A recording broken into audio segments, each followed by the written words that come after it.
Good morning. We are gathered here in Washington, D.C. to discuss the very serious threat to the security of our infrastructure. When you think back on recent history, those things that have completely disrupted our lives, in many cases, were the last thing any of us would have ever expected.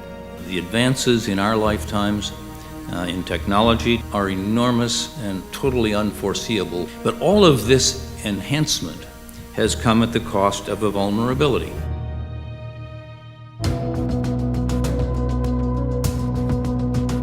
The conference in Rome last week drew a few conclusions on the subject. Number one, a significant event will happen.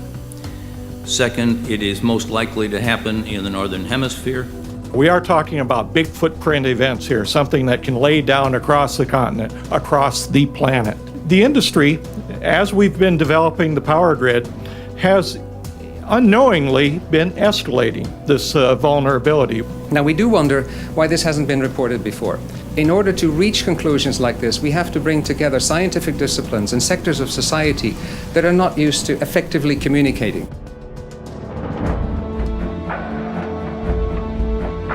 If a camouflage missile with a nuclear warhead is launched from a freighter and it detonates somewhere over the East Coast, the Congressional EMP Commission projected it would mean 70% of the U.S. population would be without power for a number of years. This is Chairman William Graham. EMP is one of a small number of threats that can hold our society at risk of catastrophic consequences. A determined adversary can achieve an EMP attack capability without having a high level of sophistication. They told me about the findings of their Congressional Commission on electromagnetic pulse. And that is clearly a threat, and I've spent almost 40 years working on nuclear weapons and nonproliferation. Clearly, although we hope that the odds are very low, that we would be remiss if we did not take appropriate measures. There have been numerous media reports that both Iran and North Korea have been practicing missile launches and detonations consistent with EMP strikes.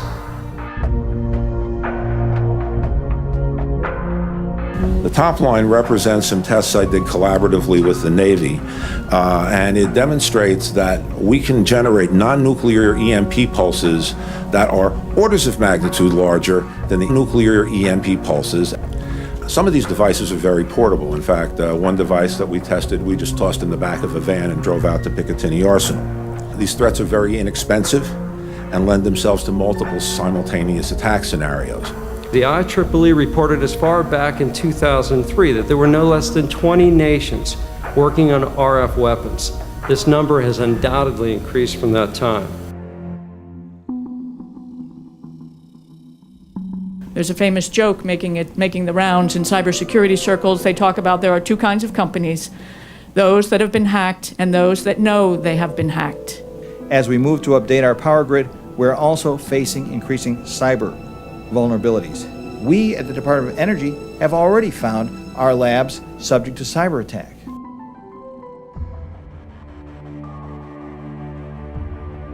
How do we mitigate the impacts of what inevitably is going to happen? Certainly we're running out of time to get an early start here because the threats are not going away and they are in fact evolving. In the case of an EMP event or a solar storm, there are so many actors that will have to play a role. So my first plea is that all need to be involved, crossing civil and military boundaries in scenario planning. This is why we do training in the military, right? So that everybody has a gut instinct for what they know what they're supposed to do next. They need to have all that stuff worked out ahead of time, whether it's a tabletop exercise or a larger scale one. When we think about the 6-month scenario, we're thinking about how do I get power generation on my bases, how do I get a microgrid in place, how do I get power storage that's able to deal with that.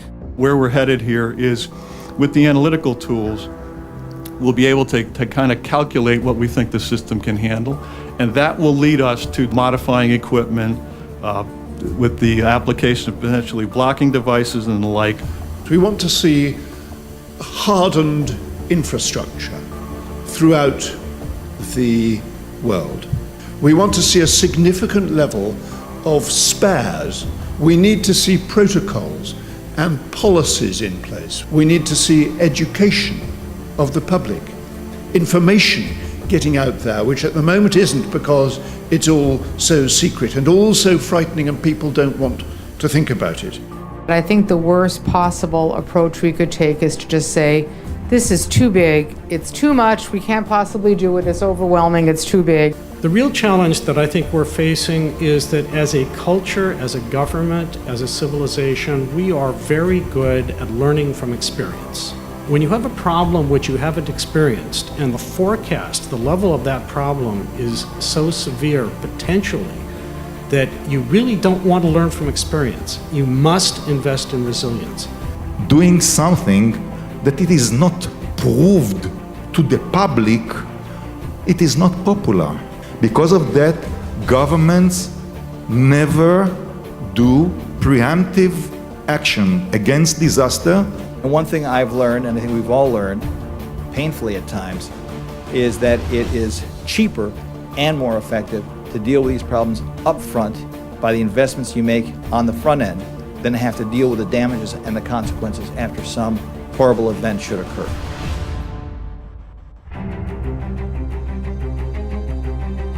When we're talking here today, there's a lot of switching back and forth between EMP and GIC, and in order to build in resilience to the grid, you got to make sure you're handling both.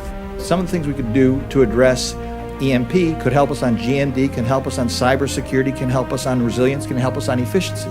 We're investing so much in our electric grid now in this country, and I know in other parts of the world as well, as we bring in new power supply and introduce new digital technologies to the grid. So it's a perfect time to build in the resilience and invest in that while we're working there.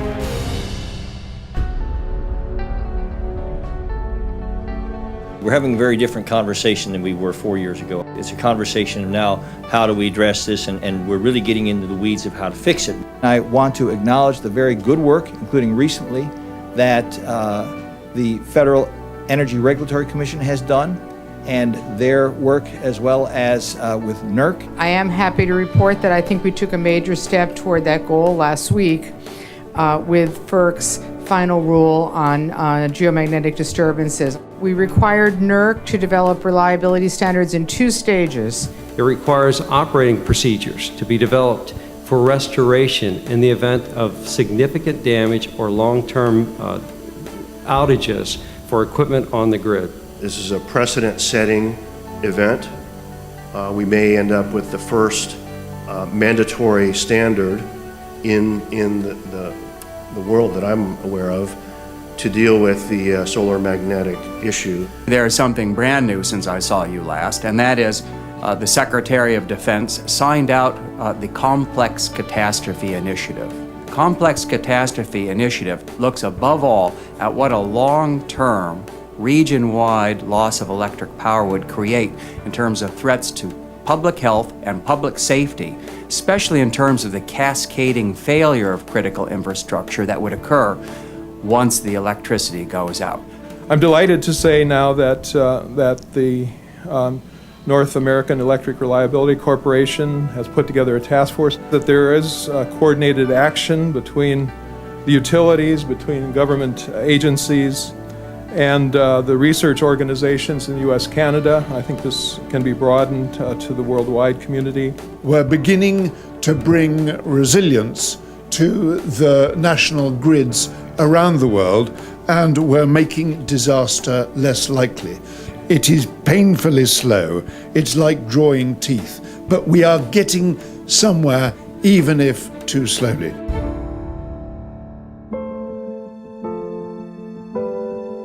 I'm sure everyone here knows the private sector owns 85% of our critical infrastructures, including transportation, communications, and electric power systems. That's why these robust public-private partnerships are so important, and that's why this conference is so important. In order to enable international collaboration, we have to standardize, to talk with the same language, so things can be done in collaboration. It can't be a U.S.-only dialogue, especially because the United Kingdom Israel, other nations are making such terrific progress. As we move forward together, it gives both of us a sense of direction, a sense of togetherness, and it catalyzes effort here in the United States. At the end, if we pool our efforts, we're all going to be better off, whether you're talking about efficiency or resilience or security.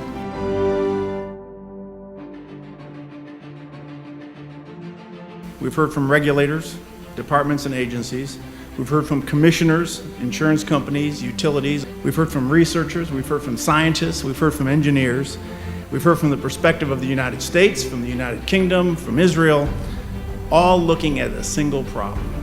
We need to strengthen that bridge between science and policymakers at all levels of the political process. Without this, we will not win the confidence of the public that their money is being spent wisely. This problem cannot be solved without leadership, and with over 3,000 power companies in the United States, that means some of the different U.S. government dimensions that we talked about will have to be involved. The same is true internationally. I know there was a lot of frustration about the industry not getting it. The industry was ignoring this issue. The industry just didn't respond to it. I think over the course of the last couple of years, I think I can tell you now, the industry gets it. We understand that this is a serious issue. We've got to deal with it, and we will. The charge that you have taken upon yourselves is not only timely, but frankly, it's as important as any I think we can conceive. Our electric grid, and by extension, our modern economy and our security, depend on our efforts to build a strong and secure electric grid, transmission, and distribution systems that support it. The U.S. Department of Energy stands ready to continue our partnership and to help however we can in protecting the nation and advancing these critical goals for our generation and all that follow. Thank you.